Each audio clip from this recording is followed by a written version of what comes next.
Chers amis, bonjour. J'enregistre, je fais pas en direct parce que j'ai des problèmes de connexion internet, donc je fais en différé. Alors, je vous ai quand même rédigé une bafouille là, au sujet des vœux, parce que, présenter les vœux, c'est un truc que j'aime pas tellement faire. C'est pas que je sois mal intentionnée envers qui que ce soit, mais j'aime pas faire comme tout le monde au même moment, il y a rien à faire. Donc mon téléphone est un peu de travers, mais bon, c'est pas grave.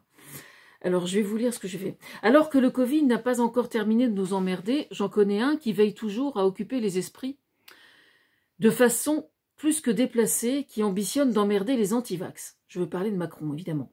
Je suis personnellement pour la vaccination. Aussi, malgré tout, je trouve déplacé et stupide d'employer de telles méthodes pour s'adresser à ceux qui ne rentrent pas dans le rang, comme on dit. Je partais pour vous présenter mes vœux et je vois que je dévie. Mais pas tant que ça, en fin de compte.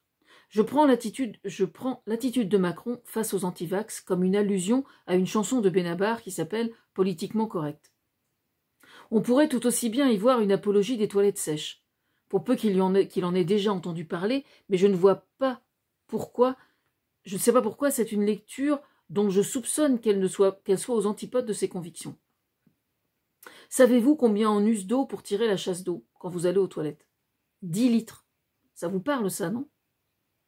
Certes, en immeuble, mettre sur pied l'utilisation des toilettes sèches n'est pas simple, voire quasiment impossible. Enfin, généralement impossible. Mais dès lors que vous avez un jardin, on devrait les rendre obligatoires. J'étais sceptique sur les toilettes sèches, ce qui est bien la moindre des choses. Bah oui, à cause de la fausse sceptique.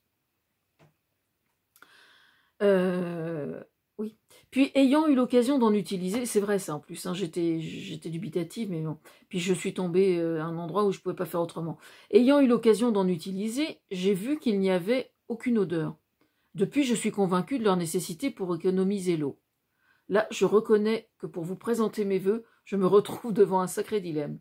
Est-ce que j'embraye sur le papier toilette, bio ou pas bio, ou bien est-ce que je décide de revenir au sujet premier, Macron qui emmerde les antivax? On va donc sortir du caca et observer à quel point cette attitude, parfaitement scénarisée et cautionnée par son épouse, prof de français, qui veille sur ses discours comme l'huile sur le feu, selon un documentaire que j'ai regardé ce midi. Décidément, où est-ce que j'en étais? Oui. On est en droit de se poser la question, en tout cas. Prendre les citoyens pour des cons et œuvrer par le mépris, comme l'a fait Pécresse en revendiquant de sortir de nouveau le Karcher cher à Sarkozy, ne vaut pas mieux.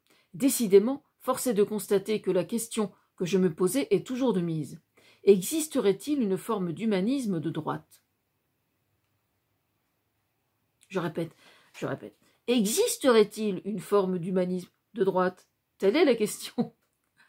Qu'elle soit extrême ou qu'elle ne le soit pas, entre l'un au pouvoir qui emmerde et la seconde qui sort le Karcher pour nettoyer ce qui serait de trop en nombre chez certains, chez les citoyens, ils arrivent l'un et l'autre à descendre la politique encore plus bas que le caniveau, dans lequel pourtant on avait jusque-là l'occasion de ne voir y puiser l'inspiration que le Rassemblement national par l'intermédiaire de Marine Le Pen. Observer que Macron et Pécresse bossent à l'unisson pour rendre plus fréquentable Marine Le Pen, c'est ce qu'on appelle mettre la politique française sans dessus-dessous, et ça ne grandit personne. Sinon, Éric Zemmour a récolté 9 millions d'euros pour financer sa campagne présidentielle. Alors que ce dernier interpelle le directeur de l'Association des maires de France, il me paraît pour le moins opportun de veiller à l'utilisation de cet argent. De cet argent-là, je veux dire. Il risquerait d'y avoir quelques enveloppes qui traîneraient potentiellement pour acheter la signature de certains maires. Je rappelle que la seule justification qui puisse amener un maire à cautionner un candidat ne doit, et pas devrait, ne doit être uniquement et strictement le fait qu'il cautionne vraiment la politique du candidat en question et rien d'autre. En somme, Zemmour demande à certains maires de gérer leur commune ou leur ville comme dans les années 50, en mettant le cul dehors à tout ce qui est un petit peu trop bronzé à son goût.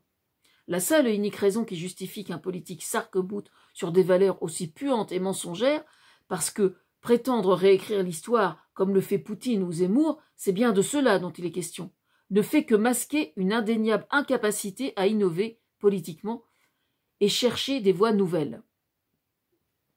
Enfin, pour mes espoirs, je souhaite que tous ceux qui suivent ce genre d'individus réfléchissent bien à l'expression dont je crois être l'autrice qui s'appelle le prêt-à-penser. Quand vous n'entendez pas parler de moi, je suis sur Internet, c'est que je bosse en interne. Je viens de faire ma dernière actualisation de mon livre sur les GAFAM, qui va s'appeler GAFAM, crevettes et pêche à pied, et je suis sur le pont chaque matin à 5 heures. Sinon, je tricote des brassières. Je vais devenir grand-mère d'ici quelques semaines. Et ça, c'est l'avenir.